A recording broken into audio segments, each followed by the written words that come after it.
want these to be roughly 2 tablespoons large, 2 tablespoons big. You want these to be 2 tablespoons in size. You know what I'm talking about. It is time to get cooking. I'm Jacqui Saldaña, and I've been creating simple and delicious recipes on my website for more than 10 years with my family. And now I'm inviting you into my kitchen to come cook along with me while I show you how to easily create weeknight dinners, decadent desserts, and everything tasty in between.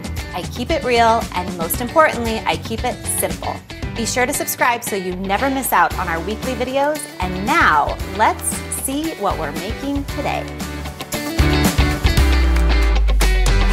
What's up everyone? My name is Jacqui. Welcome to my channel. If you've been here before, I am so glad that you're back. Today we're making my salted chocolate oat cookies.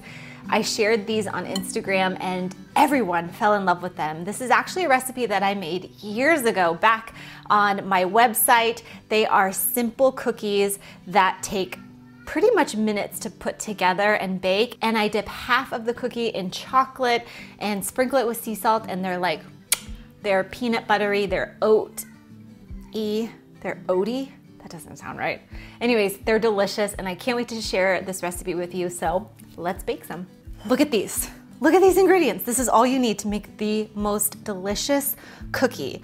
I refer to these as like healthy cookies because there's no flour or butter in them. There is sugar, but I don't know. This is a cookie that I can feel good about if I have 1 or 2 or 3. I'm okay with that. I'm using peanut butter today, but you can use almond butter. You can use whatever nut butter you'd like. The first thing we're gonna do is we're gonna add in 3/4 cup of rolled oats. If you use gluten-free oats, then technically this recipe is gluten-free and also dairy-free because there's no dairy. This is a healthy cookie. All right, I'm gonna add in my peanut butter here. I'm using 1 cup of smooth peanut butter. Again, you can use whatever nut butter you have on hand or that your family enjoys. All right, and then I've got a 1/2 cup of white sugar, and I've got 1/2 cup of brown sugar, and I'm gonna add in a teaspoon of baking powder.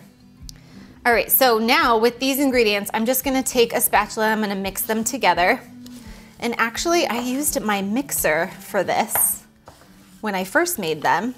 So if you have a mixer, obviously you can mix them using your mixer, but I'm gonna use a spatula today because I'm feeling old-fashioned. And I don't know, maybe some of you out there might not have a mixer, and I wanna show you that this is very easy to do. We're gonna mix this together until the sugars sort of get absorbed by the peanut butter and a little cookie batter begins to form. That honestly took longer than I thought. So if you have a mixer, use a mixer. But if you don't, get that arm going, baby. All right, now to this, I'm gonna add in some vanilla, 1 teaspoon of vanilla. And then I'm going to, ooh, fancy Jack, coming into 22, strong 2022. All right, we're gonna add 1 egg. All right, now we're just gonna mix this up until the cookie batter comes together, and we're gonna be ready to scoop our beautiful little cookies. We have made a lot of cookies here on my YouTube channel. We've made brownie cookies, we've made cold brew chocolate chip cookies, and I always use this beautiful cookie scooper. This is like my good old faithful cookie scooper. It gives you like a nice, good, big cookie. But for these cookies, I like to use this little tiny cookie scoop. If you don't have a cookie scooper, you might want to get one. I'll link both of these in the description below. But if you don't have a cookie scooper, then use a tablespoon measure, and you want these to be 2 tablespoons in size. So we have our little dough here, and we're just going to bink, put them here. Okay, so we have our cute little cookies here. We're gonna let these chill for about 15 minutes in the fridge, and then we're gonna pop them into the oven. So while they're chilling, I'm gonna preheat my oven to 350 degrees. Look how cute they are. All right, our little peanut butter oat cookies are firmed up nicely, and I'm gonna pop them in the oven at 350 degrees for 10 minutes. After 10 minutes, I'm gonna show you what we need to do. So, see you in 10 minutes, guys. Okay, it has been 10 minutes and our cute little cookies have been baking for 10 minutes. Now, at 10 minutes, you're gonna you're gonna take your little spatula, okay? And then you're going to gently press down on these bad boys, like so, and flatten them out a bit. Might be kind of crazy, but listen, this is the way to do it, okay? You're gonna flatten them out just a smidge. Okay, perfect, just like that. So you're gonna smush them down a little bit, and then once you've smushed them all out, you're gonna pop them back into the oven for 5 more minutes, okay?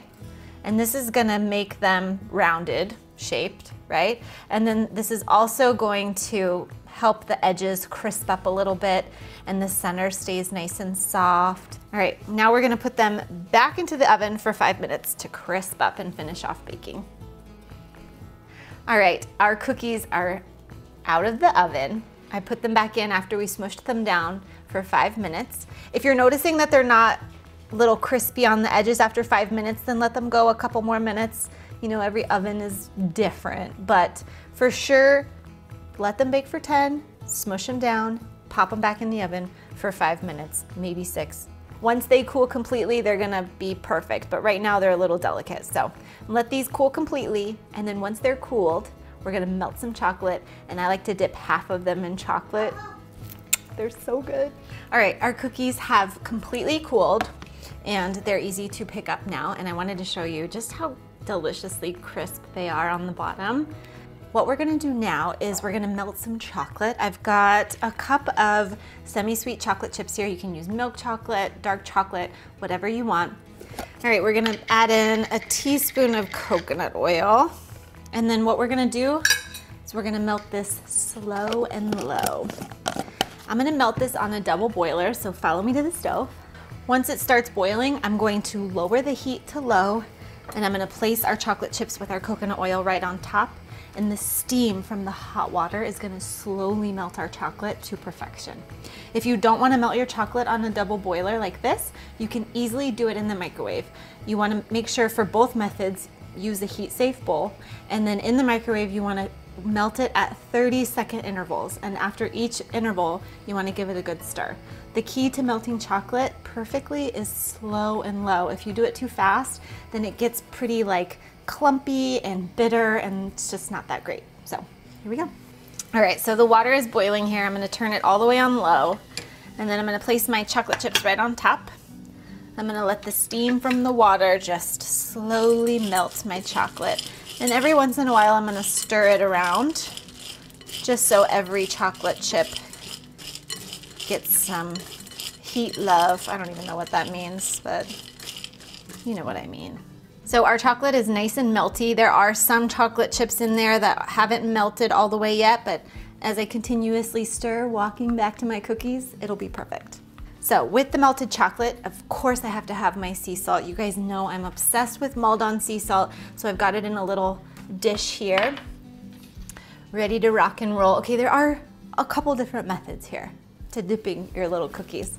So I've done it both of these ways, and both of them are fantastic. It just depends on how much chocolate you want on your cookie. So what I did last time is I just coated the top just like that, and then I put it on the bottom, and then I put it back here for the chocolate to harden. You can see here that I don't have any chocolate on the bottom. I like it like that because it's not too much chocolate. I like more cookie to chocolate ratio, but if you are very into chocolate and you are like, no, Jacqui, I'm dunking these things in chocolate, then you can totally do both sides, right? And then now both sides are coated in chocolate. I'm gonna scrape off just a smidge, and then you put it down, and now both sides are coated in chocolate. You see what I did there? Both ways are perfect. You do you, boo. You do you, boo. The key though is you want to keep them on the parchment paper or the silicone baking mat, because once the chocolate hardens, they'll be easy to remove and they won't like stick on your pan and whatnot. The other key is you see how I sprinkled it with sea salt while the chocolate was still melty? You want to make sure you do that, because as you dip them all, the chocolate is going to slowly start to harden and then the sea salt won't stick. So let's dunk our cookies. And as I mentioned before, we waited for our cookies to completely cool. You do not want to be dipping these guys when they're semi-warm, because it'll just turn into a giant mess. And also when the cookies come out of the oven, they're super fragile. So you really want to make sure you just let them be and hang out on the baking sheet until they're completely cool. These cookies kind of remind me of those like black and white cookies that are really popular back east. They're like half dipped in chocolate and then the other half is dipped in some sort of maybe white chocolate glaze, I'm not sure. But they're super delicious, and my grandma actually makes really yummy black and white cookies. She's from Puerto Rico, but she grew up in Brooklyn, and I should get that black and white cookie recipe from her because I love black and white cookies. I haven't had too many of them, but the ones that I have had are delicious. So I'm just gonna let these hang out until the chocolate hardens before I enjoy them. You can pop them in the fridge to help the chocolate harden. And actually, to be honest, we like to keep these in a zip top bag or a airtight container and store them in the fridge because my husband and I prefer them to be a little bit more crisp and cold. But you can store these in an airtight container and leave them in the cupboard, and they're gonna be just fine.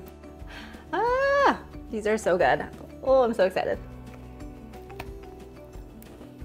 If you liked this video or if you want to try these cookies out, let me know by giving me a thumbs up. Hit that thumbs up and hit that subscribe button so you are notified when I post a new recipe. We do new videos every week and I want you to be here and enjoy them with me. Let me know if you have any questions or just want to say hi.